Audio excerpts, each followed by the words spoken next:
राधे राधे दोस्तों। हर महीने एकादशी आती है। एकादशी महीने में 2 बार पड़ती है, शुक्ल पक्ष की और कृष्ण पक्ष। लेकिन ज्येष्ठ मास में जो शुक्ल पक्ष की एकादशी होती है वो बहुत ही खास होती है, उसका महत्व ही बहुत ज़्यादा है।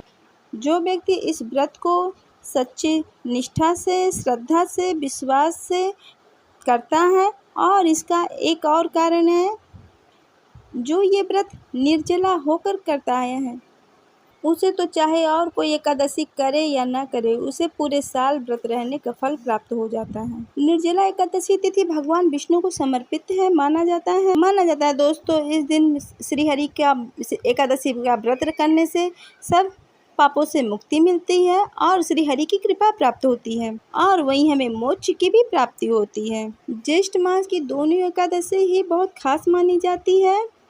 इसमें गर्मी भी चरम सीमा पर होती है। निर्जला एकादशी को 24 घंटे लगातार इसको व्रत किया जाता है, यानी एक सूर्योदय से लेकर दूसरे सूर्योदय तक किया जाता है, जो बहुत ही कठिन होता है। आइए जानते हैं निर्जला एकादशी का मुहूर्त और ये व्रत क्यों किया जाता है। दोस्तों, इस तिथि की शुरुआत 17 जून को सुबह 4:00 पे शुरू हो रहा है। वहीं इसकी तिथि का समापन 18 जून को 6:24 पे इसका समापन होगा। 18 जून की एकादशी जो है बहुत खास है, इसलिए 18 जून को एकादशी का व्रत किया जाएगा। निर्जला एकादशी का क्या महत्व होता है दोस्तों? निर्जला एकादशी का व्रत करने से असीमित सुख और अथाह धन की प्राप्ति होती है, इसलिए एकादशी से कहा जाता है।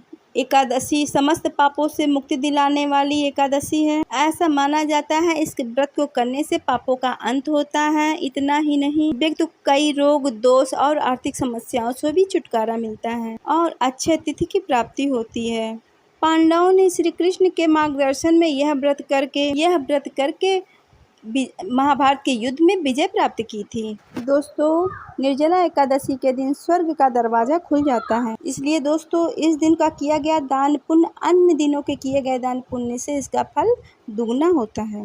वास्तव में दोस्तों, अगर निर्जला एकादशी के दिन यह उपाय आप कर लेते हैं तो यकीनन आप पे माँ लक्ष्मी की कृपा होगी, आप धनवान बन जाएंगे। बस आपको जो उपाय मिले वो करते रहिए, माता लक्ष्मी की कृपा आप पर होती रहेगी। एकादशी के दिन चुपचाप यह जाकर गाय को खिला दीजिए, यह छोटी सी चीज, करोड़पति भी हो जाएंगे करोड़पति। सभी कष्टों से मुक्ति, मृत्यु दंड, पितृदोष तुरंत होगा खत्म।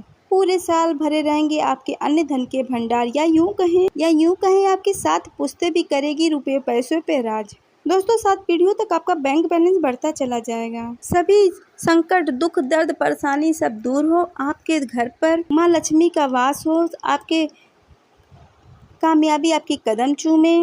अगर आप यह एक छोटी सी चीज चुपचाप गाय को जाके खिला देते हैं तो तत्काल गरीबी आपके जीवन से खत्म हो जाएगी, या यूं कहें व्यक्ति रंक से राजा बन जाता है। और 33 करोड़ देवी देवताओं को धारण करने वाली गौ माता की कृपा भी व्यक्ति पर आ जाती है। व्यक्ति के जीवन में अन्न, धन, वस्त्र की कभी कमी नहीं होती है। धन के भंडार व्यक्ति के जीवन में हमेशा भरे रहते हैं। ऐसे 50 सालों के बाद ऐसा दुर्लभ संयोग मिला है दोस्तों, तो वीडियो को पूरा देखिएगा, और अगर आप चैनल पे नए हैं तो चैनल को सब्सक्राइब जरूर कीजिएगा।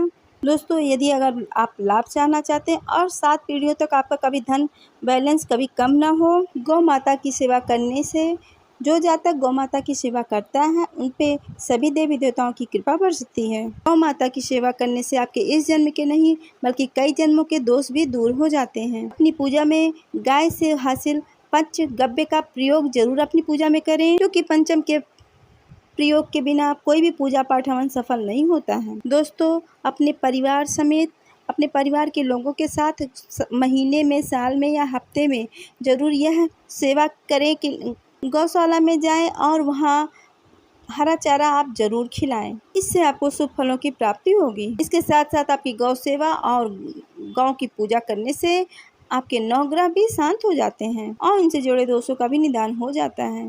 दोस्तों, गर्मियों में आपको गौ माता को पानी जरूर पिलाएं और सर्दियों में गुड़ जरूर खिलाएं। ध्यान रखें दोस्तों, गर्मियों में गाय को गुड़ न खिलाएं। अनेक देवी देवताओं को अपने शरीर पर धारण करने वाली गौ माता, कई देवी देवताओं को धारण करने वाली की गौ माता के शरीर में कई शुभ और अशुभ संकेत भी होते हैं। अगर गाय का दूध निकालते समय दोस्तों, अगर गाय ठोकर मार दे और दूध बिखर जाए तो अब शगुन होता है दोस्तों। यदि कोई किसी शुभ काम के लिए बाहर निकल रहा हो और गाय अपने बछड़ों को दूध पिलाती हुई दिख जाए तो बहुत ही ये शुभ माना जाता है और निश्चित रूप से आप जिस यात्रा के लिए निकल रहे हो वो यात्रा आपकी शुभ हो जाती है और आपके जो काम होते हैं वो भी बन जाते हैं। गाय के साथ आप भूलकर भी दुराचार न करें, अन्यथा परेशानियों का सामना करना पड़ सकता है। अनेक पाप भी उनसे मिलते हैं और जीवन भर की परेशानियां भी बनी रहती हैं। गाय हमारी राष्ट्रीय पशु हैं, उनकी हमें सुरक्षा करनी चाहिए लोग, लेकिन उनका दूध निकाल लेते हैं और उनको सड़कों पे ऐसे घूमने के लिए छोड़ देते, तो ऐसा नहीं करना चाहिए। दोस्तों, एकादशी के दिन आप पीपल वृक्ष के नीचे जाएं और वहां जाकर आप एक आटे का दीपक लगाएं, उसमें सरसों के तेल की बाती भी डालें और उसको दीपक प्रज्वलित करके आप उसमें 2 लौंग डाल दें। फिर देखिए आपके जीवन में कैसा चमत्कार होता है। शाम के समय दोस्तों दीपक लगावें और उसे छोड़ दें। दोस्तों, आपकी 30 दिनों के अंदर आपकी मनोकामना पूरी होगी। वहीं बैठ के आप मनोकामना अपनी पीपल देव से आप कह सकते हैं, क्योंकि पीपल देव साक्षात भगवान विष्णु का रूप होते हैं। ये बहुत ही दुर्लभ प्रयोग है दोस्तों, ये उपाय आपको बहुत ही लाभ देगा। अब आपको बता दें गाय से जुड़े कौन कौन से उपाय आपको इस दिन करने चाहिए, जिन्हें करने से आपके जीवन में 7 पीढ़ियों तक उसका सुख मिलता रहे, आपके जीवन में हमेशा बैंक बैलेंस बना रहे, दुख दर्द संकट दर्द परेशानी सब खत्म हो जाए और सभी सुख मानव के कदमों में आ जाए, अन्य धन के भंडार सदा आपके जीवन में भरा रहे। जिस तरह बताया दोस्तों उसी तरह आपको ये उपाय सब करना है। तो चलिए शुरू करते हैं। कौन कौन से जुड़े गाय से उपाय हैं, प्रभावकारी और चमत्कारिक उपाय हैं जो कि आपकी किस्मत को चमका देगी। सनातन धर्म में दोस्तों गाय गंगा और गायत्री का बहुत ही महत्व है। गाय के शरीर पर 33 कोटि देवी देवता का वास होता है।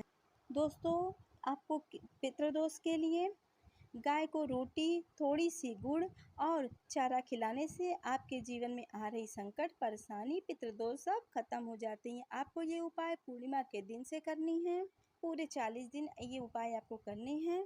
इसके साथ दोस्तों जो गाय के ऊपर जो कुबड़ बना होती है वो बृहस्पति देव का प्रतीक है। अगर आपकी जन्म पत्री में बृहस्पति कमजोर है तो आप गाय की कुबड़ जो है उस पर हाथ फेरिए, तो आपके बृहस्पति जो ग्रह है वो मजबूत होते हैं। दोस्तों, इसी तरह